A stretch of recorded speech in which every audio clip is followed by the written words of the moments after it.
¿Qué tal? Vamos a explicar en este vídeo el cálculo del ángulo entre dos planos. Por cierto, ahora cuando veas la figura verás por qué se conoce como el ángulo diedro.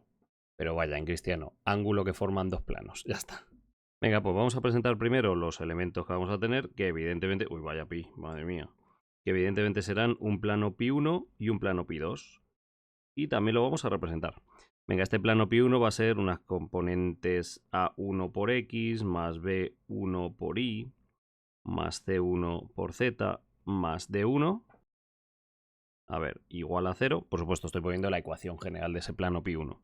Y el plano pi2, que será A2 por X más B2 por Y más C2 por Z más D2 igual a 0.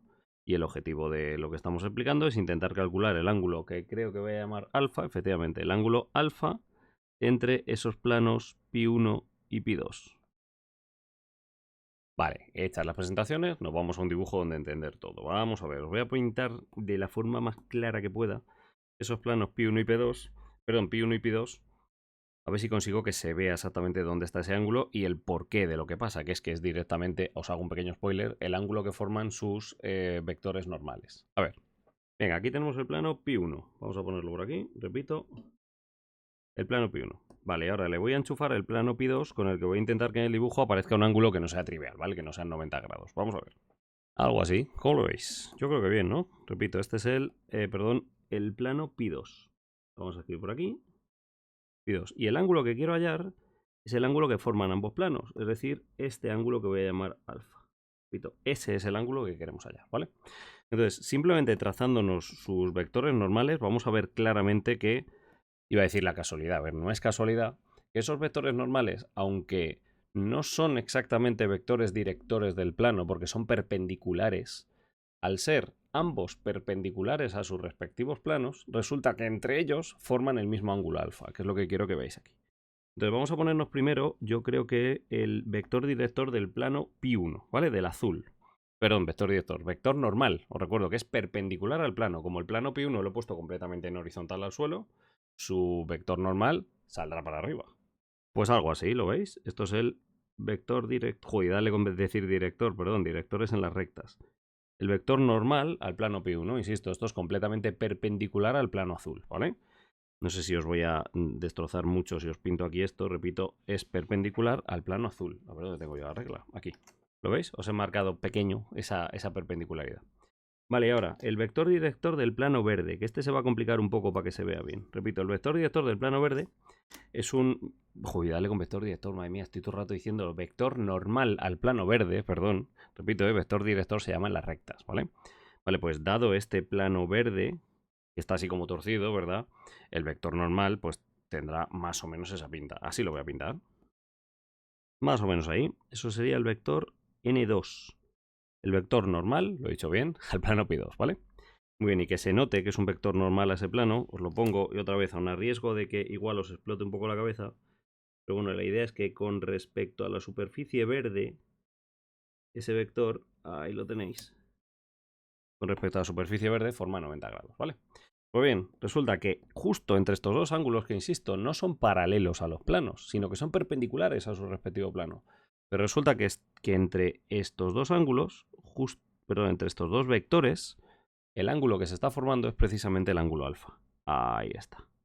¿Vale? Conclusión, que el ángulo formado por dos planos es el ángulo formado por sus vectores normales. Ya está. Y como en vídeos anteriores hemos visto cómo calcular el ángulo entre dos vectores, lo tenemos. Es simplemente el ángulo entre n1 y n2. Ya está. Venga, pues me vengo arriba y repito, el alfa entre pi1 y pi2, perdón, es lo mismo que el alfa entre el vector normal n1 y el vector normal n2. Eso es. Os recuerdo que tenemos ya la fórmula a través de los vectores, ¿no? Que hemos visto en vídeos anteriores. Vale, ya sabemos que esto es el arcocoseno del cociente entre el valor absoluto del producto escalar de ambos vectores, n1, producto escalar n2, y a eso le hago valor absoluto, y en el denominador el producto de los módulos de ambos vectores, el módulo de n1 por el módulo de n2. Ahí está. Vale, pues repito, esa fórmula de dentro, esto sería el coseno del ángulo, ya lo hemos explicado, como digo, cuando hemos echado las cuentas con vectores. Pues bien, eso de dentro sería el coseno del ángulo, le hacemos el arco coseno, y tenemos el ángulo, ¿vale? Lo que no voy a hacer aquí es desarrollar, que es un peñazo.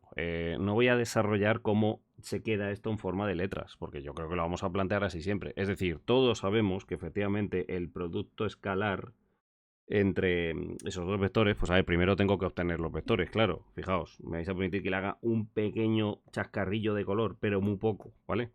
Que es que en el plano pi2, su vector normal será este, el a2, b2, c2. Ahí está.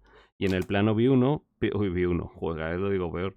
En el plano pi1, su vector normal será este, el a1, b1, c1, ¿vale? Pues bien, como digo, con esos vectores, efectivamente, todos sabemos hacer ya el producto escalar, los módulos, etcétera. Como mucho, si me apuráis, os lo dejo por aquí puesto en pequeñajo, ¿vale? Os dejo por aquí puestas sus componentes, simplemente para que lo tengamos claro, ¿vale? Que es que, repito, el vector n1 será el vector formado por a1, b1, c1, y el vector n2 será el vector formado por a2, b2, c2. Esto lo sabemos del tema anterior. Pues bien, con esas componentes, ya lo digo de palabra, ¿cómo es el producto escalar? Pues hombre, esto por esto, más esto por esto, más esto por esto. ¿Y cómo es el módulo de cada uno de ellos? Para hacer el módulo de n1 hago la raíz cuadrada de esto al cuadrado más esto al cuadrado más esto al cuadrado. ¿Cómo hago el módulo de n2? Pues la raíz cuadrada de esto al cuadrado más esto al cuadrado más esto al cuadrado. Repito que para no molestar demasiado, yo creo que lo que voy a hacer es ya no continuar desarrollando más la fórmula, porque no me parece que aporte ninguna novedad, ¿vale? Sí que os pongo por aquí, bueno, voy a dejar los nombres de los ángulos, dale con los ángulos. Los nombres de los vectores los voy a dejar por ahí flotando, ¿vale?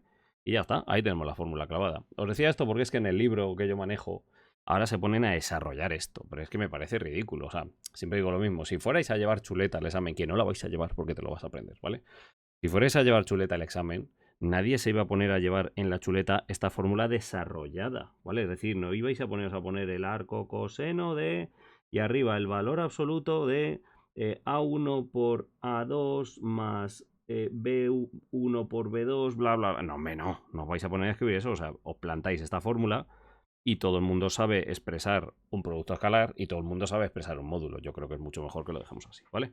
Al final la clave en realidad, no sé si estaremos de acuerdo, no me gusta hablar de chuletas, sobre todo porque están vuestros padres delante seguramente a veces viendo estos vídeos, ¿vale? Pero bueno, ya me entendéis, no hablo de que llevéis chuletas.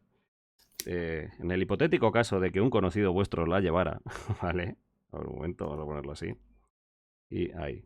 Decía que en realidad en esa chuleta no creo que tuviera sentido ni escribirse esto. Es decir, en esta chuleta en realidad lo que tendría que haber escrito es esto. Esto es la teoría nueva que os estoy contando. Porque el ángulo entre dos vectores ya lo sabéis calcular de otro vídeo, ¿vale? La novedad aquí es que el ángulo entre dos planos coincide con el ángulo entre sus vectores normales. Eso es lo único nuevo que os he contado aquí, ¿vale? ¿Y cómo se hace ese ángulo? Insisto, lo sabemos de otra parte de la chuleta, ¿vale? Bueno, pues lo que voy a hacer ahora, como el vídeo queda corto, efectivamente, lo que vamos a hacer es meter aquí mismo un ejemplo, ¿vale? Pues venga, nos vamos a un ejemplillo. Por aquí. Venga, os pongo por aquí. Determinar el ángulo que forman los dos planos, que son pi1, 2x menos 3y más z más 5 igual a 0. Y pi2, x más 2y más 5z más 7 igual a 0. Vale, yo recuerdo que la clave está en identificar bien los coeficientes que tenemos en la ecuación general de ambos planos, ¿vale? Los voy marcando por aquí en los mismos colores que los habíamos marcado arriba. Ahí estoy, un momento. Eso es. Y como digo, extraer esos vectores y calcular el ángulo entre ellos. Vamos a ver. Tenemos entonces un vector n1, que es el que tiene como componentes 2 menos 3, 1. Repito, 2 menos 3, 1. Esas son las componentes azules, ¿vale? 2 menos 3 y 1. Vale, el vector n2, que es el de las componentes verdes, que son 1, 2, 5. 1, 2, 5. Eso es. Y a partir de aquí, ya sabéis, el ángulo alfa formado por los planos pi1 y pi2 es lo mismo que el ángulo alfa formado por los vectores normales correspondientes n1 y n2. O lo que es lo mismo, vamos a ver, el arco coseno. Ahí estoy. A ver, del valor absoluto del producto escalar de los dos vectores, n1 por n2, eso es, partido por el producto de los módulos de ambos vectores, el módulo de n1 por el módulo de n2. Ahí está. Y bueno, yo creo que voy a poner aquí los resultados directamente, ¿vale? Vamos al lío. A ver, esto es el arco coseno. Y a ver, en el numerador tenemos el valor absoluto de... ¿Cómo hago ese producto escalar? Multiplicando las componentes azules por las componentes verdes. Os recuerdo, componentes azules, espérate que las verdes no las había puesto por aquí. Ahí estoy. Vale, simplemente esto por esto, más esto por esto, más esto por esto. Ya está. Venga, lo ponemos 2 por 1. Más menos 3 por 2. Más menos 3 por 2. Más 1 por 5. 1 por 5. Y cierro el valor absoluto. Fíjate que el 5 me ha quedado ahí un poco chuflas. Ahí está. Vale, ahora el producto de los módulos. Vale, pues el primer módulo es la raíz cuadrada de la suma cuadrática de las componentes. 2 al cuadrado más menos 3 al cuadrado más 1 al cuadrado. Repito, 2 al cuadrado más menos 3 al cuadrado más 1 al cuadrado. Y el otro módulo, de nuevo, es la raíz cuadrada de la suma cuadrática de las componentes verdes, que son 1 al cuadrado más 2 al cuadrado más 5 al cuadrado. Perfecto, pues cierro el arco coseno, operamos un poquillo y calculadora, obviamente. Venga, voy a operar un pelín de cabeza, pero ya enseguida tiramos de calculadora. El arco coseno de... A ver, en el numerador, 2 por 1 es 2, menos 6 es menos 4, más 5 es 1. En valor absoluto, eso da un 1. Y todo esto partido por... Vamos a ver, aquí tenemos una primera raíz cuadrada de 4 más 9 más 1. Es decir, la raíz cuadrada de 14.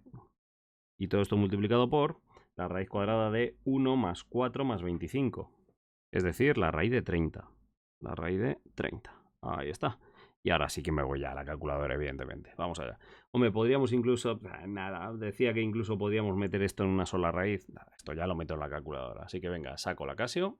Y a ver, importante, antes de nada, aquí tengo la Casio, cuidado, tengo la Casio, es el típico chiste matemático ingenieril. Tengo la Casio en radianes. Por Dios, hay que ponerla en grados. Entonces me voy a meter a la configuración, es decir, le doy a Shift y al menú. Ahí me meto en la configuración. Veis que pone unidad angular en el número 2. Le doy al número 2 y elijo, veis, yo lo tenía en radianes. Vale, pues voy a elegir grados sexagesimales, ¿vale? Es decir, el 1. Y ahí ya lo tengo en degrees. ¿Veis que pone una D en ese cuadrado? Ahora ya lo tengo en grados. Vale, pues ahora sí le puedo hacer el arco coseno. Venga, ahí lo tengo, ¿lo veis? Ya sabéis, para escribir el arco coseno os vais al botón de coseno, pero con la opción Shift. Es decir, Shift y al coseno. Ya os sale el arco coseno y me escribís la cuenta entera, ¿vale? Y aquí cuidado con lo que sale. Cuando le das al igual, te sale 87,203 tal grados.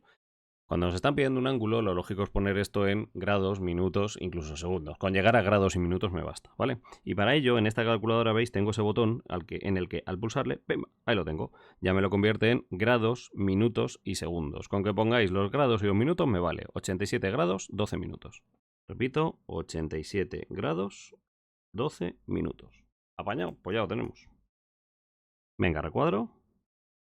Y lo dicho, el cálculo del ángulo entre dos planos es tan fácil como el cálculo del ángulo entre dos vectores. ¿Qué vectores? Pues simplemente los vectores normales a los planos, ¿vale? Pues yo creo que no tengo nada más que deciros. A ver, ¿ha quedado esto decente? Yo creo que sí, ¿verdad? Venga, tenemos la formulita de dos planos, la formulita del ángulo, fácil. No he desarrollado ahí porque creo que hacer el desarrollo de esta operación aquí en la teoría no va a hacer más que quedaros por saco. Todo el mundo sabe hacer producto escalar y todo el mundo sabe hacer módulos ya a estas horas. A estas horas, decía, a estas alturas. Y si no, para eso estoy yo, para que me preguntéis, ¿vale? O para que volváis a vídeos anteriores. Y nada, en el caso de este ejemplo tan sencillo que he puesto, pues lo hemos tenido muy fácil. Venga, pues a por otro vídeo. No sé qué me toca ahora. Bueno, la verdad es que como no lo tengo delante. A ver, ángulo entre una recta y un plano. Pues venga, a por el vídeo de ángulo entre recta y plano. Que por cierto, vete pensándolo. Tendrá que ver con el vector normal al plano y el vector director de la recta. Pero, ¿será arco coseno lo que voy a hacer? Me callo, no digo más. Venga, hasta luego.